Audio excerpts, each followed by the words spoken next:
So, Emma, what's happening today? Today we have some special guests to share with us their experience of fostering mainly toddlers who are going to help advise us, and they have lots of experience about how to maybe help manage certain behaviours.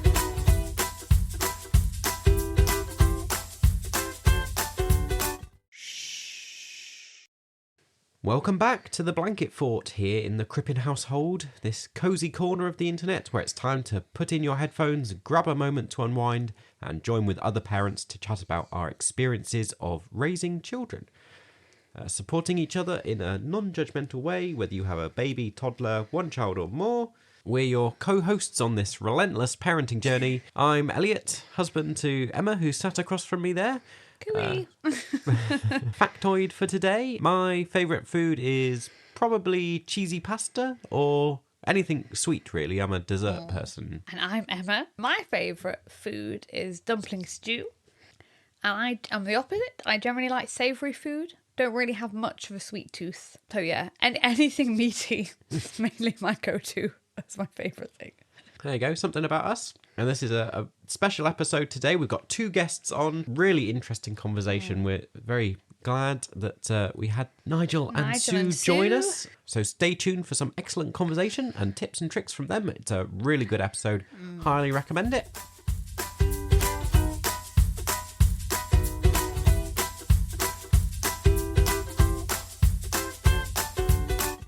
Da-da-da-da!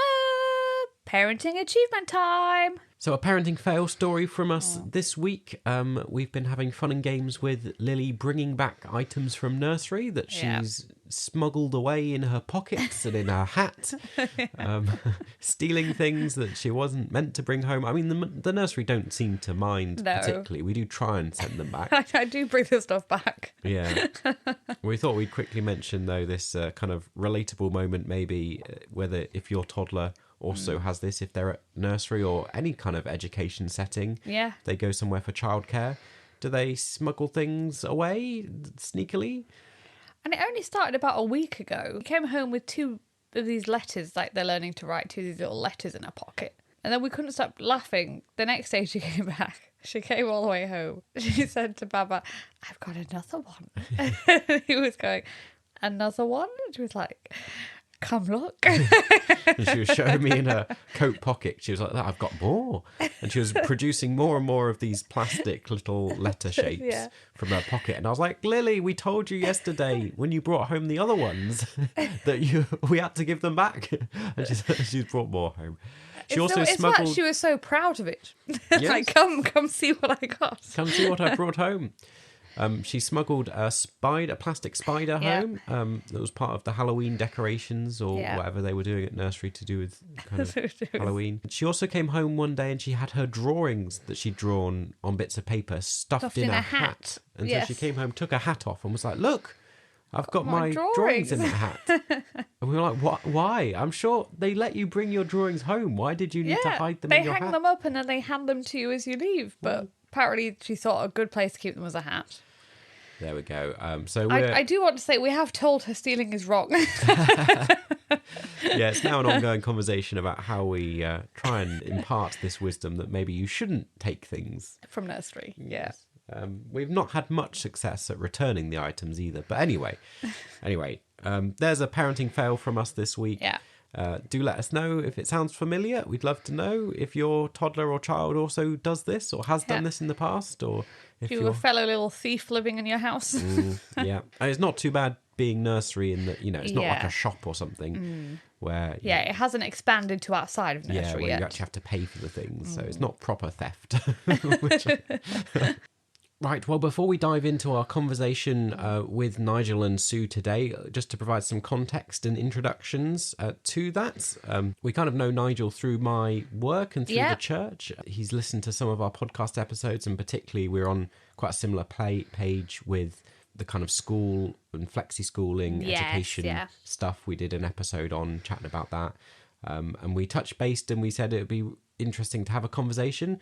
We mention it in a moment when we get into it, but they've gone through a journey of fostering, and that's really interesting in itself and that whole experience, but also what they've learned through having, fostering lots of toddlers and under fives, and some of their tips and tricks for kind of managing all sorts of things, kind of emotions, behaviour, how we say no to things, how we talk to children. Loads of really good stuff in there, kind of around the theme of kind of gentle parenting, but also kind of much broader than that as well, a kind of holistic approach to how we do discipline and different ideas about what that looked like. And lots of things that we've learned from this conversation. Yeah, loads of stuff. I'll be listening back to it myself, trying to remember what everything that was said.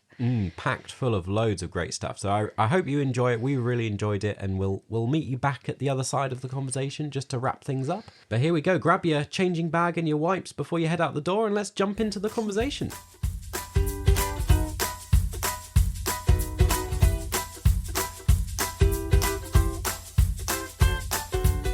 Welcome, and thank you very much for joining us on our podcast, our little podcast here, chatting about parenting, and particularly for us kind of toddlers and babies and under fives and things like that.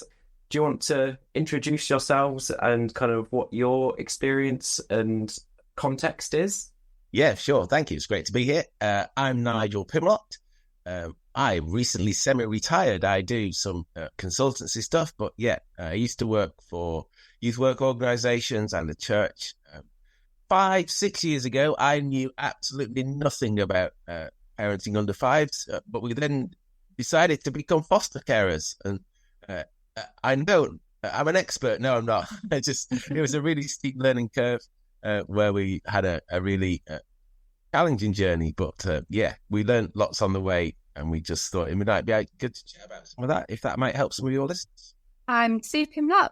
Married to Nigel, so similar journey. I've got a background in primary school teaching, working in alternative provision and supporting children with special educational needs, particularly social, emotional, mental health difficulties, which can present as challenging behaviour. So I've had a bit of experience through the fostering, but also through kind of work life as well. What we always like to do is include other voices on the podcast that can share other stories, and particularly kind of experiences that either we don't have, or expertise that we don't have, or ways of just, expanding some of our knowledge. And but so really fascinated by this conversation, particularly for us. I think at the moment we're going through a challenging time. We're struggling a little bit, just the nature of I don't know, where we are with Lily, who's 3.5, and kind of going through a kind of tantrum phase. I think she's very aware the baby's coming soon, and that means less attention. So she's trying to find ways of getting more and more attention, but not necessarily the best way. As well, like the kind of foster journey as well, that's really interesting, because again, it's a different angle that we've not had any experience of. I don't know, how would you sum up your kind of journey and experience with fostering? I think it is slightly different just because of the life experience that the children have had prior to coming to us. So I was very much kind of alongside my sister when she was parenting my nephews, and kind of, stayed with her and was around that kind of parenting then. But actually with children who were in foster care, it's much more of a therapeutic approach. So that was another part of our learning curve, was kind of almost relearning some of the parenting models we had seen from friends and family, actually then having to tweak it to do it slightly differently. So that was quite interesting, and we did quite a lot of reflection in the evenings, kind of saying, well, that didn't quite work today, what should we try tomorrow? So those kind of conversations. But there was some really good books that we read about therapeutic parenting, and that was quite helpful for us in that part of the journey. Yeah, I think one of my reflections is we've got our own children, sadly, and however much you love and care for those who you're fostering, they're not your children, they're someone else's. It's just a massive responsibility looking after someone else's children is one of my reflections, and the pain and struggle of life is very stark for those, and you try and make the best of it you can. I think the joy for us, the other side of that equation, is the last little girl we fostered. We're still heavily involved in her life, and she comes and stays with us every other weekend, and that's just been fantastic, really. We don't know where it will go. how long that Yeah. lasts for.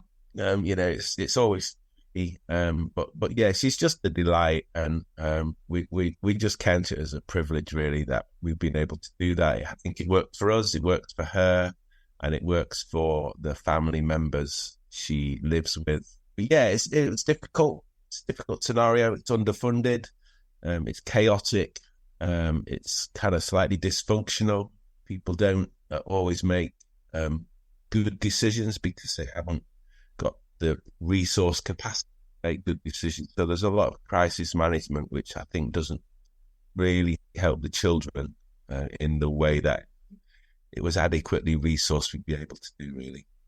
I think because of all of those things, we really wanted to get it right. And, we didn't always get it right, but we wanted to. I think we really strove to do that because of the situations that the children were in. How did you kind of come to the decision that it was the route that you wanted to explore? And would you, I mean, probably not for our listeners, but, would you recommend others kind of explore fostering? And yeah, that's a difficult question.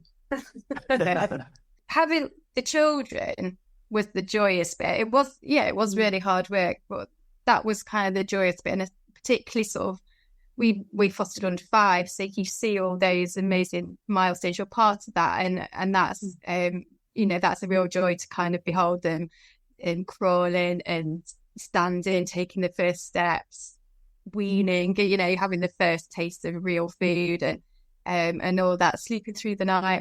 Well, we didn't get much of that, but it's kind of, those milestones were brilliant. Seeing the children develop as well was really great. There's a lot of tensions. You as a foster carer, you're not kind of seen as very important, so you're kind of pulled in lots of different directions, and you just have to kind of do as you're told, really. So there might be little groups that you want to take the children to, but actually you've got to fit in with the contact time with the family because that's the most important thing. So there's lots of pulls, and social care, as Nigel said, it is massively underfunded and in crisis. So some of those relationships there with the social workers were difficult because they're tricky to get hold of and they have their own kind of priorities. I think it just depends on the kind of person you are. And I think one of the hardest things, despite all those tensions, was, we signed up for short-term fostering, which on the website, it was sort of, 3 months-ish. But all our children were with us for around a year. And you develop those, especially because they're young and they rely on you for all their needs at that age. That saying goodbye is so hard, it's an commitment, really. And that, they're going on to the next steps, and that's our job, was to prepare them for those next steps. But you're so invested in them, that's a really difficult part. I think I'd want to qualify the question as to whether I'd recommend it. It's not well paid unless you go through an agency with high demand children. The idea of you working, you've got under 5s, I don't think is possible because, as Sue said, you have to do contact, you have to go to many meetings, you have to do lots of training. So you need really deep pockets to subsidise, really. Some carers have several children, which is the way they make it work. The most we had was 2 at a time. So, yeah, I think it's a real tricky question as to whether I'd recommend it or not.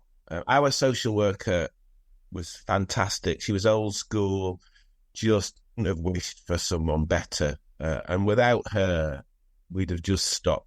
I'm giving you a long waffly answer. There's lots of dynamics in the mix as to whether I think it's a good thing. Yeah. And there's some friends I've got who have, admittedly, they're not looking after under 5s. They're older children. They've moved house and bought a bigger house, so it becomes almost like a mini children's home. And hats off to them. I don't know how they handle that, but that's their kind of calling, if you like, their vocation.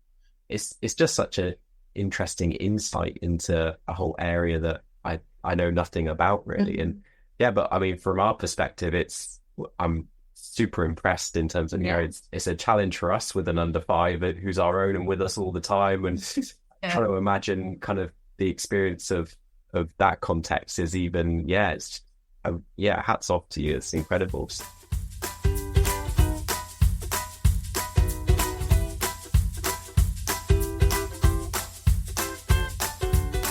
We've talked a little bit on our podcast before, but not in great detail. I mean, we're quite a fan of the whole kind of gentle parenting type approach. But or at least we try our best. We've been very open that we're not great at kind of sticking to things, or we flex a lot depending on how we're coping. And so we have often slipped into doing things like timeouts and particularly, I think, kind of reward-based things. Again, we kind of know that isn't a great approach, or like in our heads we're never quite sure about it or what the alternative is, but you kind of just sometimes find yourself there. We went through, and it's still kind of a big challenge for us for a long time, around clothes and getting dressed. One of our early episodes we did was when Lily was kind of around 2 when we started doing the podcast, and we went through a couple of weeks, I think, where she just wouldn't wear any clothes. It was just like naked. Trying to get anything on it was a massive challenge. Well, so we just had like 2 weeks indoors, basically. I'm like, can't take you out like this. And when I do take you out, you just get naked. So these days it's a lot better, and you can kind of, she's of an age where you can reason with her a bit more, but it's still... she no longer likes to get naked. It's more, she has a different preference for certain clothes. So it's often a kind of to and fro on it every morning, working out what can we encourage her to wear, or will she wear a coat when we leave the house? Will she wear appropriate shoes, particularly going into winter, because she wants to wear flip-flops everywhere? What would be your thoughts on approaching kind of reasoning with a illogical toddler? It is really tricky. One of the things that we used with a 3.5-year-old that we fostered was she really struggled with having demands put on her, so asking her to do things. So we would just tweak the language, and in the morning I would put her clothes out on a chair and just say, your clothes are waiting for you. And then, so it wasn't kind of going, right, let's get ready, or putting that pressure on her. It was just, your clothes are ready for you, come downstairs, when you dressed. So there was that aspect to it. We do kind of talk a bit about keeping them safe and warm as well, don't we? So, your clothes are there to keep you safe and warm. Another thing that sometimes works well with children is like a little photo story, having photos of maybe Lily wearing her shoes, or a photo of just part of a child. So when it's cold, these are the clothes we wear. And just kind of going through it almost like a bedtime story. When we go to the shops, we put on our coat, and you can sometimes have like pictures by the door or wherever it is that you kind of are leaving the house by, as kind of a checklist of things to do. But it's just that getting it over, isn't it? In a sort of pictures sometimes work quite well, and photos. But this is when we go outside in the winter, these are the shoes we wear. When we go outside in the summer, these are the shoes we wear, and that kind of thing. So it's that kind of preempting it. So you're not kind of challenging in the moment, but that's kind of an ongoing narrative. Yeah, my background is in youth work, so I'm committed to participation and empowerment. So I probably give little ones too much choice. Sue's always going, stop giving them a choice. But I might say, you want to wear this coat or that coat. So it's kind of narrowing it down a little bit. The little girl who comes and stays with us, she's 2.5. It always seems to work when we say we need to keep you safe. I don't know the psychology of that 2.5-year-old, but obviously that fostering that's really important. But just saying that does seem to just soften the resistance sometimes. We need to keep you safe, and we need to keep you warm, or we need to do this or do that. And how or why that works, but it just seems to just kind of diffuse the potential conflict, really.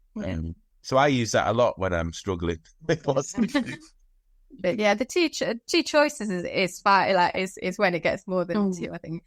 But yeah, 2 choices is good, because Because actually, if she's got 2 pairs of winter shoes or 2 coats, then as long as she's wearing one of them, or or 2 jumpers, and sometimes, even the night before, we could say, tomorrow, we're going to be going out and go to the playground, so we'll need some warm clothes for that. Which jumper shall we put out ready for tomorrow? And she can be part of choosing that. So, it's that kind of participation as well.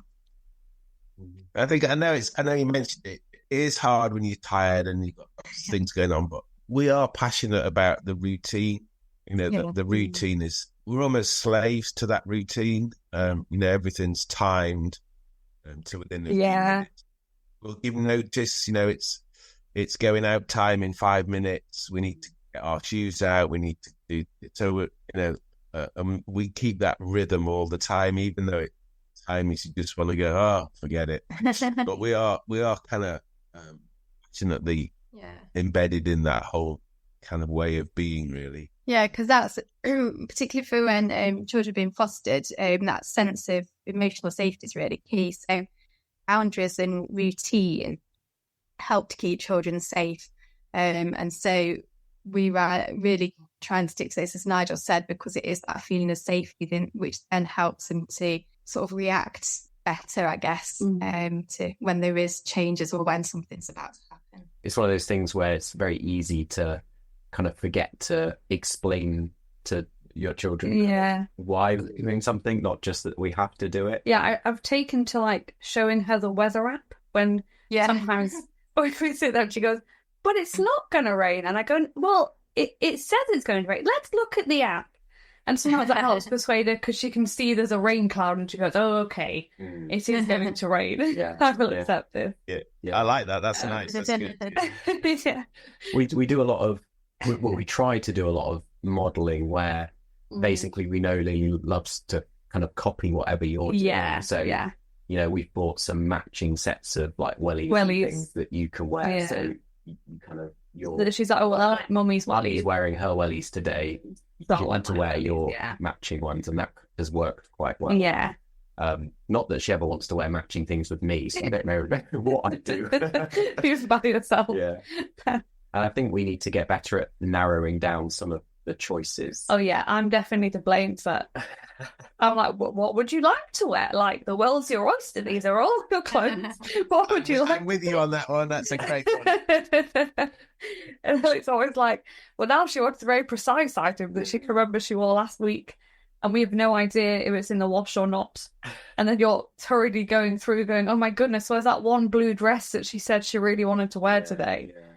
Sometimes when small children are in that heightened state, when they might be having a tantrum about not wanting to wear shoes, reducing the amount of words is really good, because when they're in that kind of tantrum state, the thinking part of their brain isn't working. It's the emotions are taking over. So reducing the number of words means the brain hasn't got to work so hard. Or even just using pictures, and you could just draw on a bit of paper a picture of a wellies and a picture of some other shoes, and just get to the point that it's time to go out now. We need to put on shoes. Which shoes? These ones or these ones? Thank you. And saying thank you at the end of your request as well, rather than please, kind of almost gives them that assumption that they're going to do it. You know what I mean? So that's a good point. Yeah. Please, can you choose your shoes? Right, do you want the boots or the shoes? You choose. Thank you. And it's kind of that done deal almost. So that's just another little thing to think about when children are in that heightened state, because the under fives, they're often the smallest things. Gets them upset, doesn't it? But it's just remembering that less words in those moments, rather than, oh, it's ever so rainy today outside, while they're crying away. Oh, it's ever so rainy. I think it's going to get worse. Rather than, oh, I think the wellies will be better because you did it, and it's just too much information. So yeah, something to bear in mind. And the other thing too, because she's loads better at it than me, is we try not to in those moments of tension, we try not to repeat an instruction or a request until we counted 8 in our heads. So right, it's time to get the shoes. We wouldn't say that again for like 8 seconds. Because it's about processing the instruction. And then sometimes if you repeat it with different words, then that becomes a new instruction. So it's if you do repeat it, just using the exact same words, because then they haven't got to rethink it. Right, I think we've kind of picked up in various places, but talking to you as well and kind of before recording as well, that kind of importance of language and the way we talk to toddlers especially. Yeah, to some extent it feels almost a bit daunting, the kind of minefield of working out what should I be saying and what's helpful to say. And it feels like the advice often changes quite a lot. You're sometimes tempted just to do what like happened when you were little. So like my parents were like, well, if you don't take a coat, you're just going to be cold. Yeah. And sometimes I almost go into that mentality of, well, fine. If you're just going to be cold then. And I'm like, no, but I don't want her to be cold. I'd like her to wear a coat. And I would be like, no, don't just drop into what like I was told. Try and think for yourself. So I just wondered if there were any other kind of tips around language. I think sometimes rather than saying just no, because sometimes that can make them panic that it's going to be never, is kind of, it might be saying, when we've done this, then we will do that. Some things are just a no. That's just life. But rather than if they ask for something and you say, well, no, it's kind of just kind of telling them when that thing is going to happen. So it might be just about to sit down for tea and they want to go outside. So it's not just, no, you can't go outside because then you get the tantrum and then they won't eat tea. But it might be, well, when you've had tea, then you can have 5 minutes outside on your trampoline, or perhaps not on the trampoline after tea. But it's that kind of thing. Or when we've had tea and then you've had your sleep, then you can go outside tomorrow morning. So it's that kind of not putting up that kind of almost that panic for them, which then gets them upset, because there's a lot of toddler behaviour is about control, that need for control, isn't it? So because that's all they've got. So it's just helping them to regain that control over the situation, that, oh, actually, I can go outside. It's just not right now. So with the sort of behaviours, just asking them what you want them to do rather than what you don't want them to do. Because, again, that's a language and they've got to process, do things and what you don't want them to do. So it's just kind of saying what it is you want them to be doing. That's a really useful thing. Yeah. Yeah, Sue hinted at it earlier. We depersonalise a lot of things. So I think Sue said earlier, your coat's waiting for you, your tea's waiting for you, the carrots are waiting for you. So it's not you need to do this. It's kind of making the object the focus really is one language thing we use a lot. Yeah. And I think another thing we learned with particularly one little girl is when she left nursery, we didn't speak much. We didn't say, oh, what have you done today? Was it a good time? What have you drawn? And we kind of just left the space, because she put all her energy into coping with nursery and was in a heightened, exhausted, probably just like some of us are who are introverts after people. I need my space. And so we'd leave that space. And then over tea, we might say, oh, did you have a good time today? So we're just creating an environment where we're not asking too many things in the moment about what's gone on.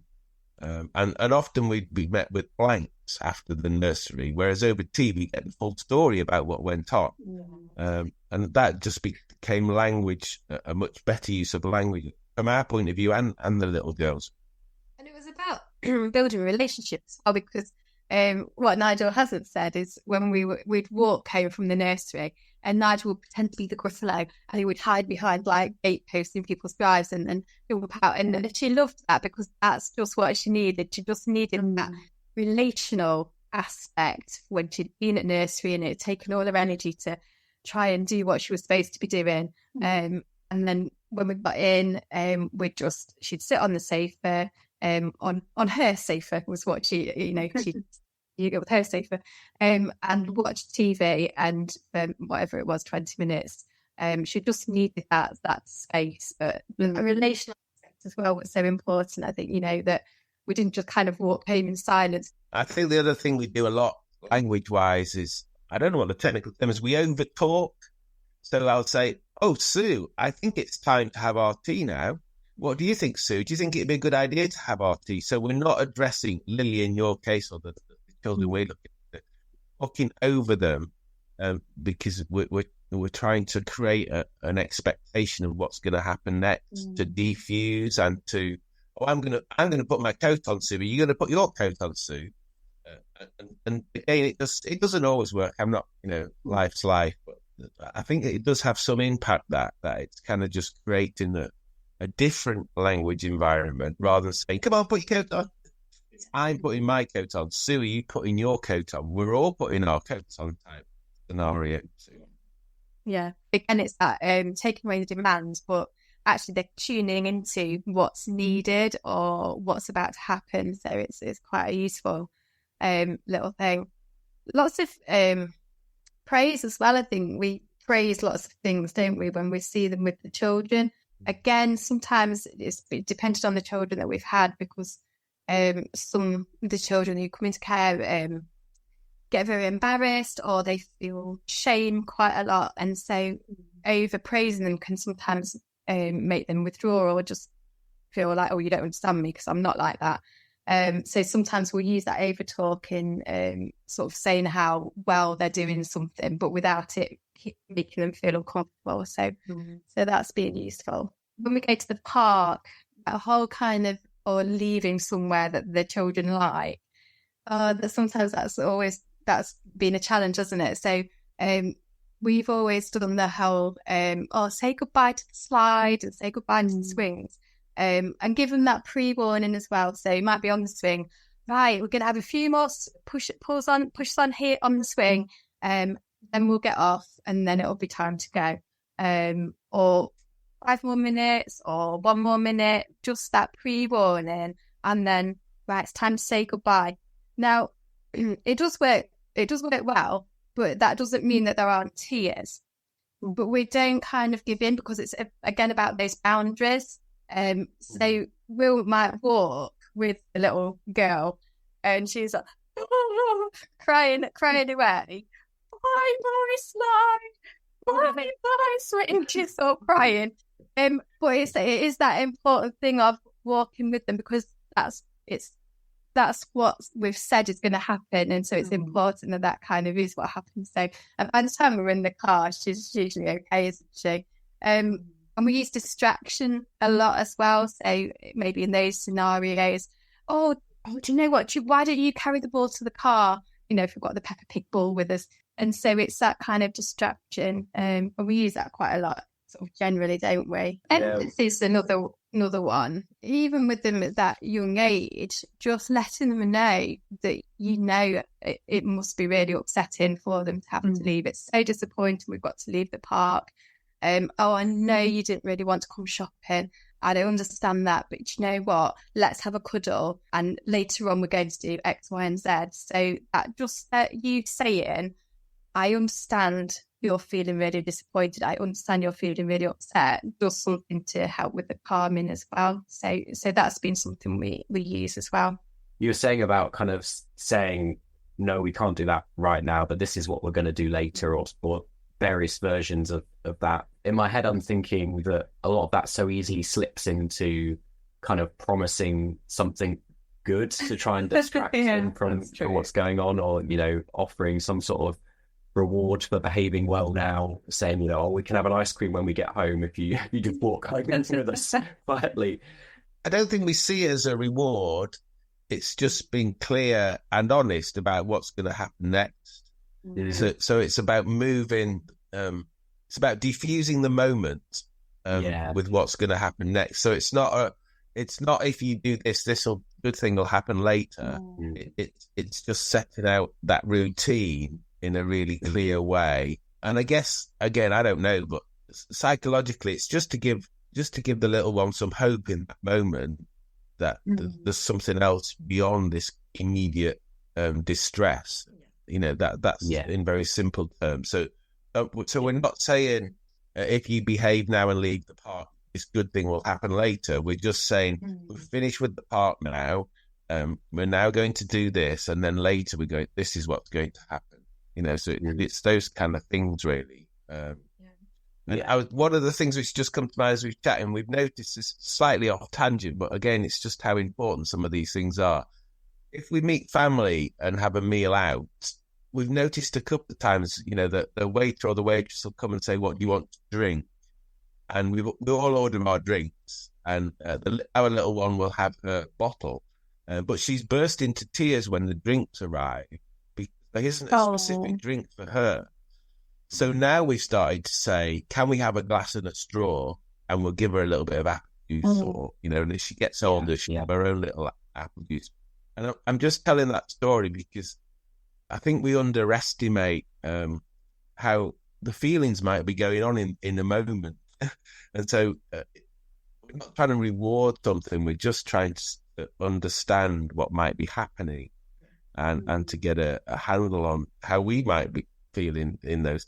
We've learned to cope perhaps as adults, but it's just helping transitions is perhaps a good word from one thing to the next in a way which is not based around crisis or tantrum and stuff.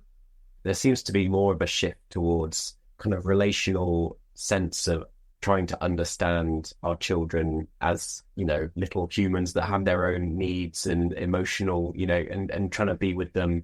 Some of the kind of parenting norms have been about seeing children as just expecting good behaviour because they're children, they will do what we say. And yeah, I was going to say also, Lily's got a very big sense of equality.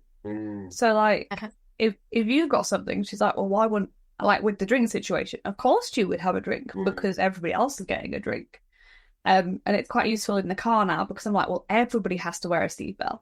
So it's not just you. We all have to do it. But it is a struggle because at some point I'm like, but adults can do things that you can't do. And I know that seems unfair because you're very much about that things should be fair for everybody. Yeah.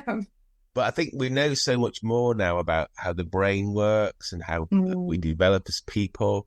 And it's been a real steep learning curve to understand some of that. And perhaps some of the is a more normal for you, but we've touched on it before, you're influenced by how you're brought up and your parents. And I've just rejected so much of some of those things because as our understandings changed and we've to unlearn and relearn. And, sometimes Sue will say to me after something, probably better if you hadn't have done that.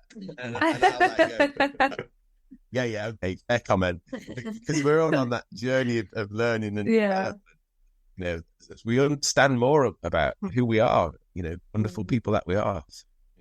Yeah, and I think one of the things when we were fostering, so it was a steep learning curve for us.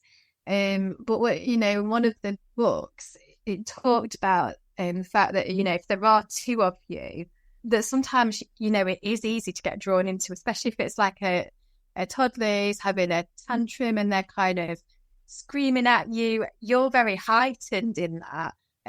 But it was actually about taking a breath and being able to walk away and then the other person coming in. And not necessarily having a different message so that, they're not playing you off, but just to give you that breath so that you reduce those times when you say things that you wish you hadn't said or you do things that you wish. Yeah.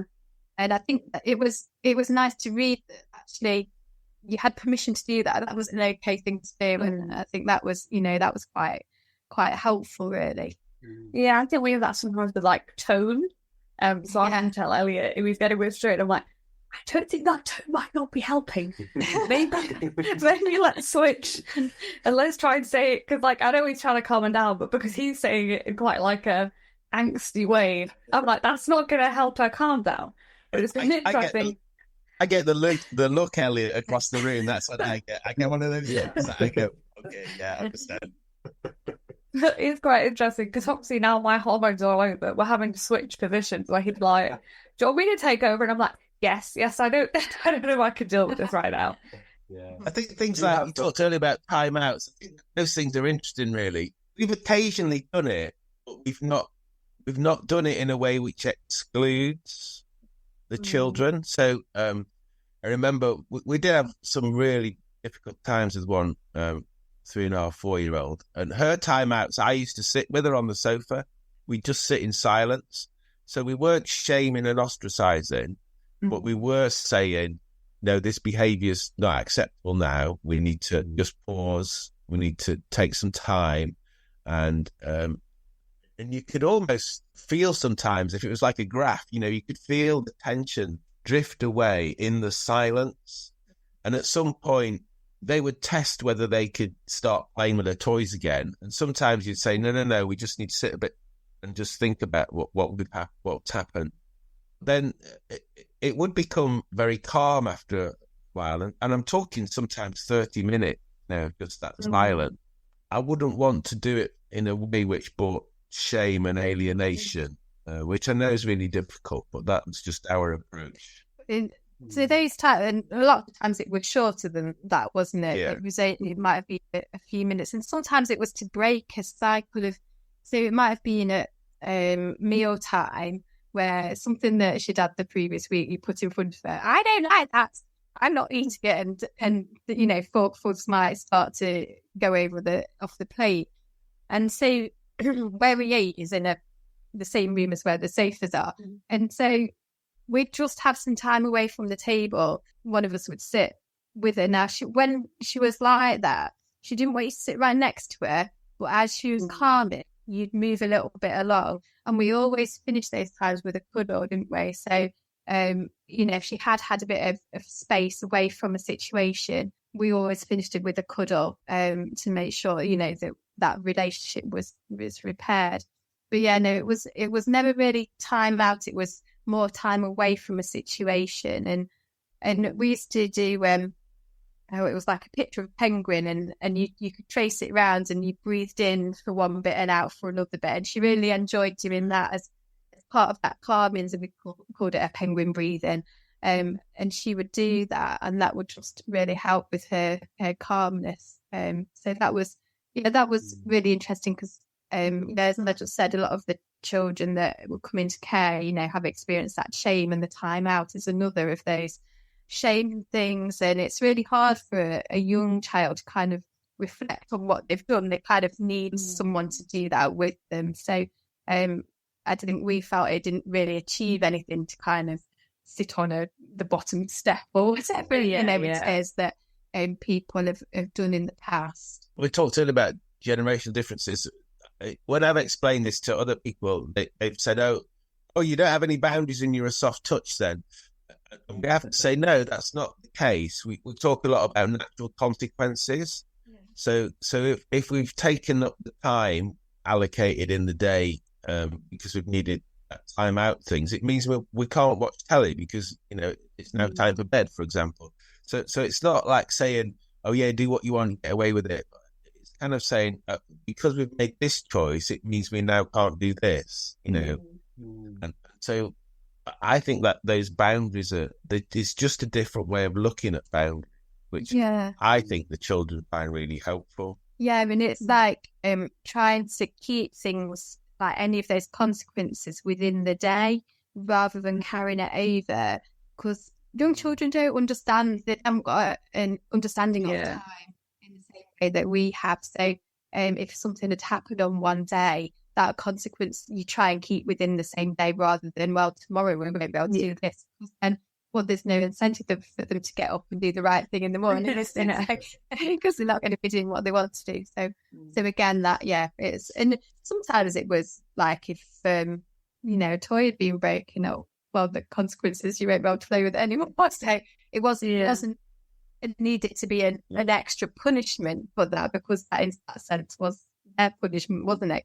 Wouldn't be able to play with it anymore. So so it was very much about those natural logical consequences. We perhaps bring some of the things we talked about together. So if we sit with your example of not wanting clothes, I might say, hey Sue, if we don't get ready soon, we won't have time to go to the park. What do you think, Sue? Do you think we should get ready? And so you're building in that kind of process as a holistic approach to it. Yeah. That's amazing. Yeah, really good stuff. We're quite similar. I think with timeouts and things. Yeah, it's not a punishment. It's more. It's not. Once things you've been going, oh, should we breathe? And you go, I don't want to breathe. Go for quiet minute. Yeah, so clearly, a way to calm down. Yeah, because with her, it seems to be she gets so heightened. She doesn't want to hug. She doesn't want to do breathing. She just wants to take herself away for a moment to kind of almost self-regulate how she's feeling. Yeah. And then you have to go look at her and go, "You feeling a bit better now?" And then she'll come back in and do a hug. But I don't know, it's too much when I'm like, "Do you want a hug? Do you want to breathe? Should we try and do breaths?" Oh. But we had a big discussion about time out, didn't we? Because my sister in France, her son in school was made stand in the corner at the front of the class. And she basically completely lost it, being like, "That's really not on." I just know from all my work with adults, there's way too many adults whose whole lives are tainted by some of those negative early childhood experiences. And, they're held back, their confidence. They might be suffering from imposter syndrome. They might never have got over that humiliation. They might be living with shame. It's just the list goes on and on and on, really. So I just think all of those things, you're on a bit of dodgy ground if that's the approach. Not everyone. Some people are more resilient, but for some people, one incident shapes their whole future. And I'm not overstating that. I've countless stories where that's happened, and I think that's really sad. I'm sure we get stuff wrong, but the more we can do what we think's the right thing, I think. Yeah, me is my goal. That's right.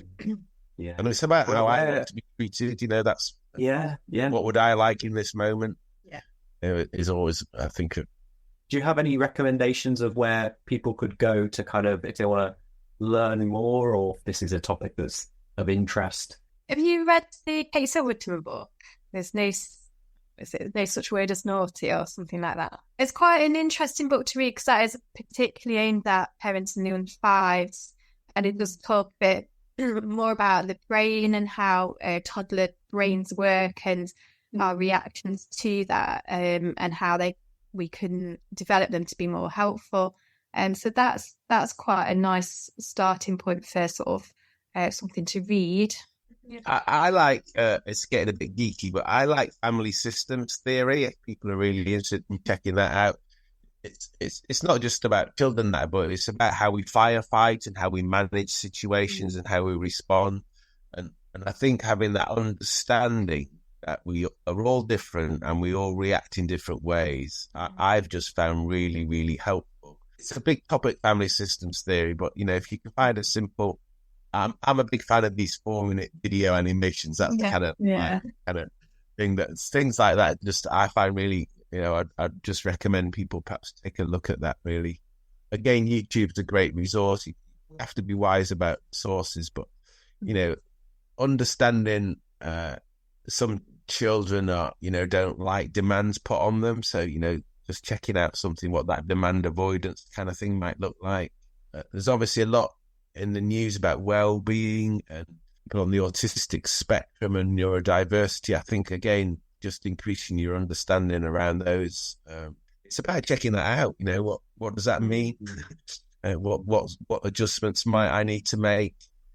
Well, this has been amazing. I've learned so much. It's been wonderful to have this conversation and get lots of tips and trips and just share some of the experiences and some of your wisdom and expertise.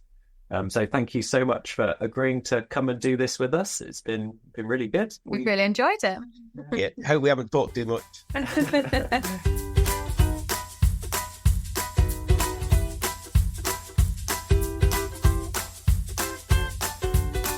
There we are. Thank you to Nigel and Sue for joining us. It was really good. What did you make of all that, Emma? It was a lot of information, but my main one, I think I'm going to try and do simple steps. Mm-hmm. So the main one I'm taking away currently is the saying thank you instead of please after requesting something, because I thought that was really clever and a simple one for me to kind of remember in the moment. I think I really took away that sense of not overloading them with different words and language. I think we often fall into that trap of trying to say things in different ways and repeating or ourselves. Over-explaining why they should do something. And just giving them some space to process. I think that's a really good reminder that is a really good habit to try and get into. Yeah, but like you say, I feel like you could listen to that over and over again because there's quite a lot of information to digest from that. Because I remember at the time I kept going, that's a really good idea. That's a good idea. And we could have talked for ages, really, and jumped in and explored all Yeah. those topics, but we wanted to let them talk and share some of their wisdom, and really good. And thank you for listening and being part of it this week, and I hope it's been valuable and good. A bit of a different episode, a special Yes, guest yeah. bonus thingamabob. It's Join- nice for us to have guests on. Oh, we love a guest. Yep. If you'd like to be a guest, get in touch. We're always open to guests. I mean, yeah, but I'm open to a can of worms now. we're not just any guest. Yeah. Whoever you are. Anyone can be a guest. I don't think we'll be inundated. That's true. Yeah. But genuinely, if you listen along to this regularly and would like Oh, to yeah, if you've be got part of the kids, conversation. I mean, if you happen to listen to this and you don't know That's how true. to If you're not part of, parenting, the actual, good point. Yeah. then maybe it might not be that interesting an episode. Anyway, this has been Don't Wake the Baby here in the blanket fort in the cozy corner of the internet. That's what this is. That's where we are. This is what you know us from. Be gone. Goodbye. We'll hear you next time. Have a nice life. Can you tell we haven't eaten? It's getting to lunchtime and we're both crashing a bit. God bless. Sleep well. Don't wake the baby. Bye.